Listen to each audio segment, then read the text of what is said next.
TikTok is a great place to see some strange, bizarre, and weird videos that will make you question different things about reality.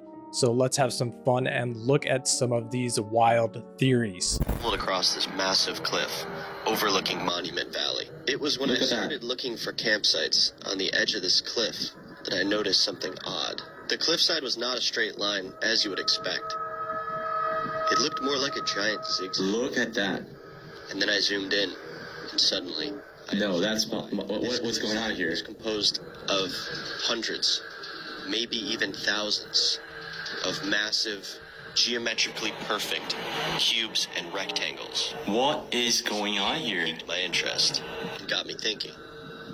Is it possible for a perfect cube to exist in nature? This one is definitely pretty odd. There's a lot of megalithic sites around the world with massive stones in very similar shapes as these, huge cubes, huge rectangles, and it just seems pretty strange that a natural area would create so many similar looking stones.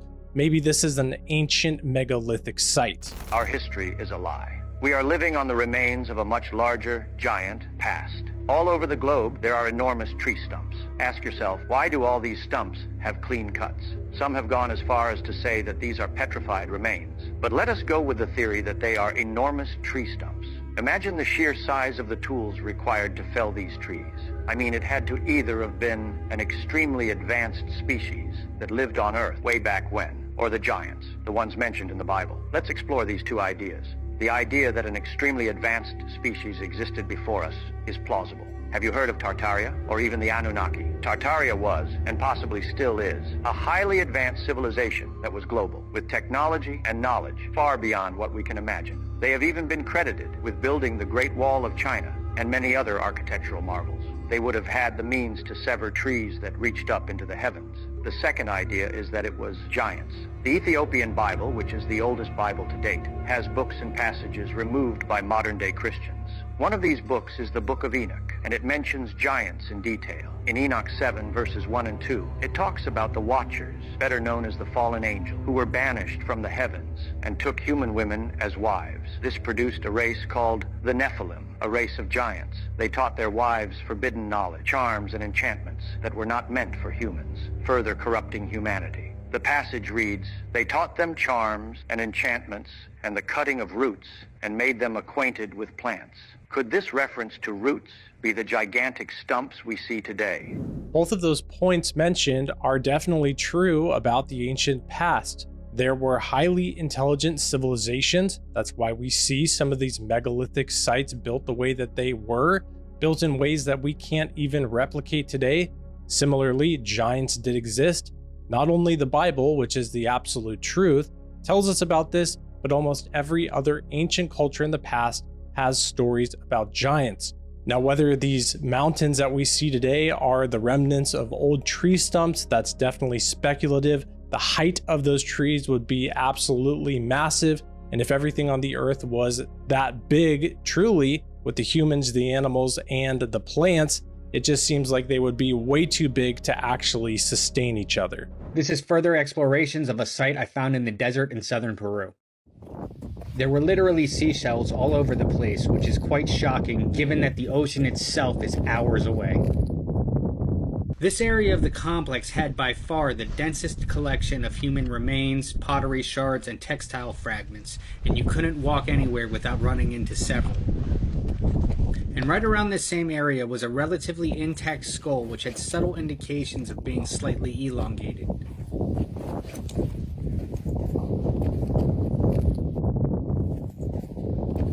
There was also a layer of thatch in a few places, which was very strange. However, in other locations I have explored, I came across similar layers that looters had clearly dug through, and at those places, that thatch indicated that it was actually the roof of structures that had been buried in the sand over time. So that just indicates how deeply some of this stuff might be buried. It's pretty amazing to see things like that because it just makes you wonder how many different locations around the world have ancient artifacts buried underneath them. And as far as that skull goes, that doesn't look a little elongated. That looks pretty elongated, with the history of the elongated skulls being a pretty intriguing mystery in itself.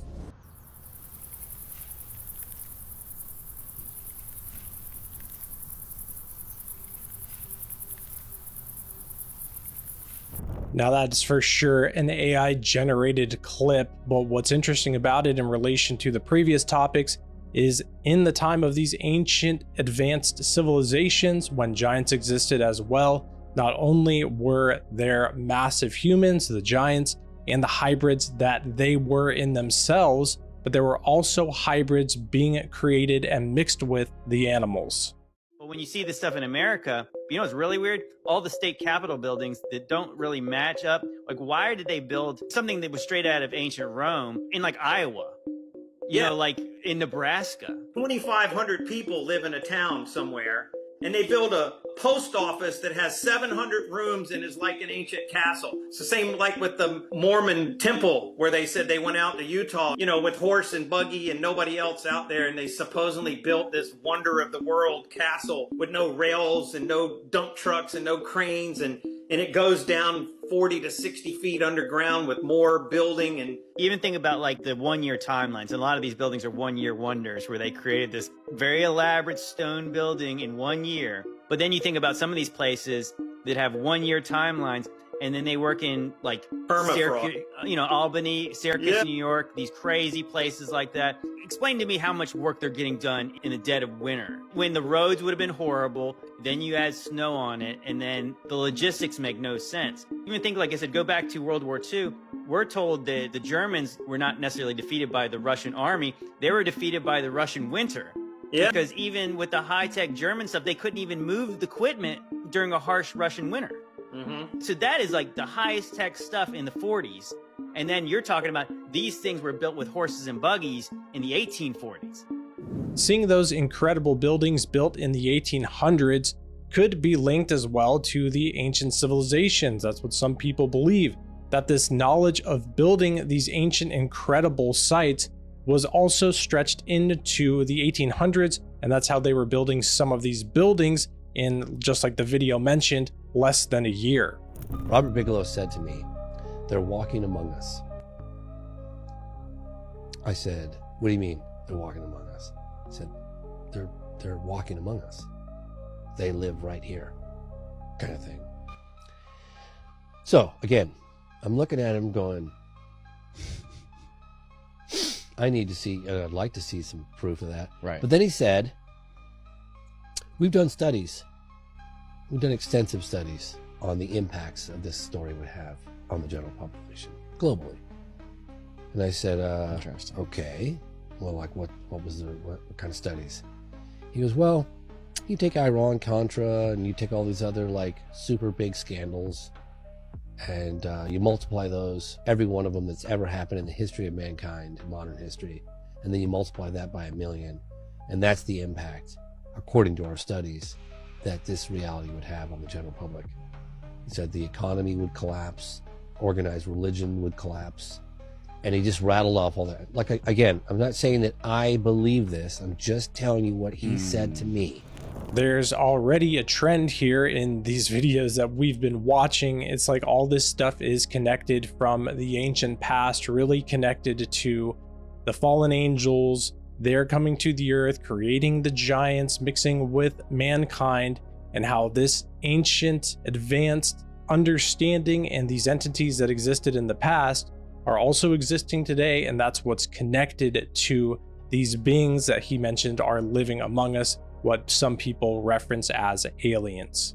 And as far as organized religion collapsing, the one religion that wouldn't happen with is Christianity, because not only does Christianity have proven prophecy, proving it's from God, also people have real interactions with Jesus Christ that completely transform their lives, and the Bible is the historical text that gives us the truth about these ancient beings that came to the earth and the ones that he's referencing that are living among us this very day.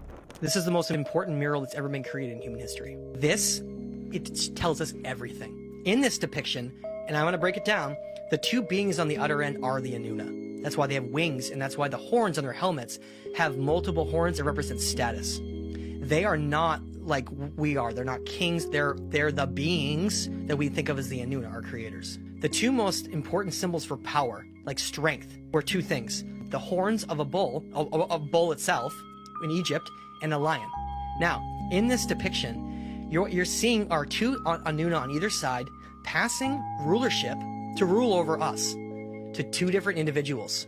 One of them is a king, and one of them is a priest. What they're passing is the symbol of the pine cone. They're passing the pine cone behind the head, pineal gland. They're passing the knowledge to the king and the priest for how to rule over humanity. If you look at a pine cone, it already has the sacred geometry woven into it. The sacred geometry of the golden ratio. The way that it's designed within the pine cone has its own sacred geometry woven in. We can see in these ancient cultures how this is all connected. These are the beings that built the ancient structures. These are the beings that people worshipped as gods. With Jesus and the Bible is the only way to not be deceived by these beings if they reveal themselves once again. There it is. It's known as the Three Kings. It's way high up there. I did not expect that. It's interesting that one of the most elaborate panels is probably the hardest to reach. It's pretty wild. That's not easy to get to. It's interesting how it's separate from everything else. It sits out here by itself. Good thing I brought the high zoom lens. The best way to see this is probably via picture. It doesn't seem like it's a coincidence that all of these ancient cultures have these depictions of big, large beings they refer to as gods. It just makes you wonder what kind of history is also hidden in rocks and underneath the ground around the world, like this pretty amazing piece we see in the United States. So here we are in the Egyptian Museum. This is the Merneptah stele. So on this side is the most famous name found in this entire inscription, which is right down here, the name Israel. It's agreed upon that this says Israel, and this is the earliest mention of the name Israel found outside of the Bible. The inscription of Merneptah dates to around 1210 BC. The inscription describes who Merneptah and his army fought with in Canaan. The translation reads, Canaan is plundered, Ashkelon is conquered, Gezer is seized, Yanoam is made non-existent, Israel is laid waste. Ashkelon, Gezer, and Yanoam are followed by the city-state symbol.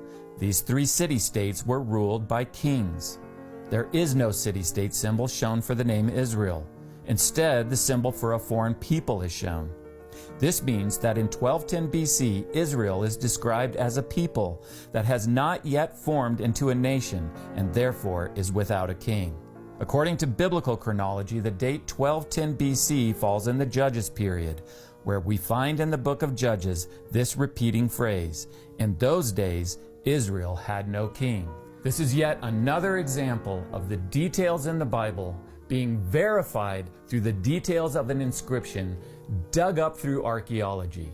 This is just another reason why Christianity as an organized religion would not collapse in the face of major events coming upon the earth, because its history proving that it's true is literally written in the stones and archaeology in the Middle East and outside of biblical text. It really all points to the biblical history being the truth. One spaceship.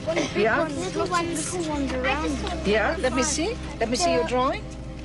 One big one. One big ship and then small ones surrounding it with there were lights. Yeah. Surrounding the ship. We were playing down over there on the log.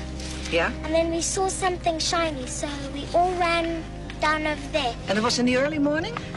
It was at break time. Yeah. And then we saw something shiny. And we saw two people. They were in tight black suit. And they had big eyes. And we didn't actually see their nose. It was quite small. And their mouth was quite small as well. One of them was running in slow motion up across the ship. Yeah, you made the drawing, huh? It looked like this? No, yeah, something like that. I couldn't see the eyes or the nose or the mouth. It was just blank. Like a piece of paper.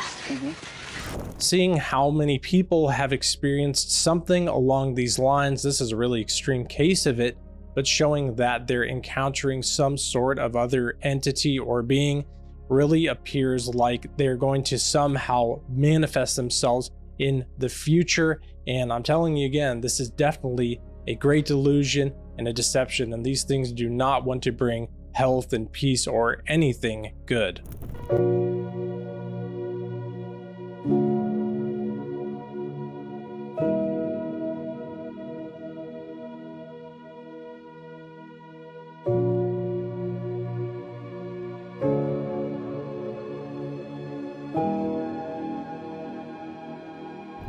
I wish that video was real, but I'm sure that's some sort of AI generated video.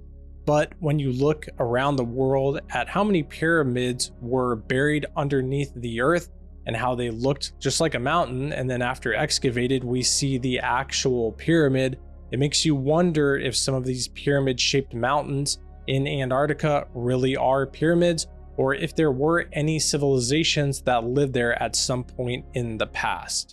Mira, se mira esto como de luz pasando, pero no se graba muy bien, y luego después sale como un señor, mira, se para ahí y como que se convierte en un señor, mira. Y se queda ahí todavía está corriendo el reloj de la cámara, se está grabando, mira, se mira como dos cabezas, pues dos personas se mira ahí atravesadas a la misma vez, que tienen como una lámpara, a lo mejor es una pareja, pero no sé, a veces empieza a mover y la cámara ya no lo graba muy bien, pero a veces mira que se está yendo por aquí. Spiritual forces do exist in the heavenly realms as well as in our physical earth. The Bible says that entertain strangers because you may be entertaining angels. It really makes you wonder what really is going on around us at all times. It's really important to keep the full armor of God on because of all these unseen forces at work all around us.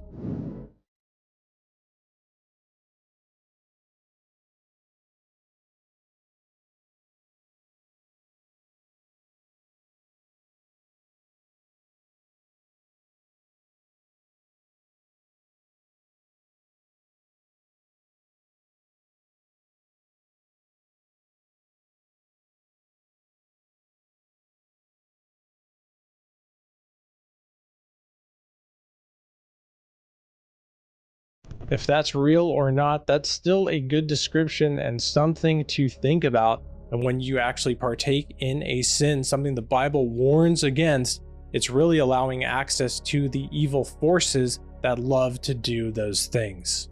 Solomon says that God answered his prayer and sent an angel down with a ring to give him a ring, and that ring gave him power over the spiritual world. And Solomon uses it in what seems to be an attempt to help humanity. He claims that he used the authority of the ring to summon all the principalities of the world, the Nephilim, that are these disembodied spirits going around causing all this illness and different things. And he does several things. He interviews them as to what they hate, what casts them out, and like what angel is over them, that they, if that angel comes, they'll flee. Michael or Raphael or whatever, right? He writes all this stuff down, and this becomes witchcraft. For instance, one of the demons told him, I was in the land of Persia or whatever, but I left because someone was cooking fish. A fish gallbladder burning over an open fire drives me nuts. It's like putrid to me because I'm a water-based demon, and something like we don't smell burning things underwater, and so seeing it in the open air just makes me want to vomit, and so I left. Solomon's like, that's interesting information, I'm going to write that down. So if you want to repel a water demon, burn the gallbladder of a fish over an open fire in the month of June on a full moon or whatever. And that became a spell, which is where witchcraft comes from. Does that make sense? It does. These types of videos, while interesting, are really important to research into the actual facts of it, because everything that guy just said is not documented anywhere in the Bible or the known history of Solomon. This is a lot of stuff that through the years, alchemists and different occultists acquired the knowledge somehow, with not truthful in any way, but somehow maybe from a spiritual force, and used it for spiritual practices. And that's what actually grew into witchcraft. It's not that Solomon was doing witchcraft. These ideologies is what birthed this form of occultism. So there's some interesting and intriguing, bizarre and strange videos to make you question reality, question it through the spiritual lens, because we're living in a spiritual world and it really tells the answers to all of the future, all of the past, and all of what's going on in the current world. And of course, the Bible is the absolute truth when it comes to these answers. And so I hope that you will look into that. I hope you will read the Bible, read it with belief, and you will learn the absolute truth of all of these matters. Thanks for watching. I hope and pray you're well. God bless.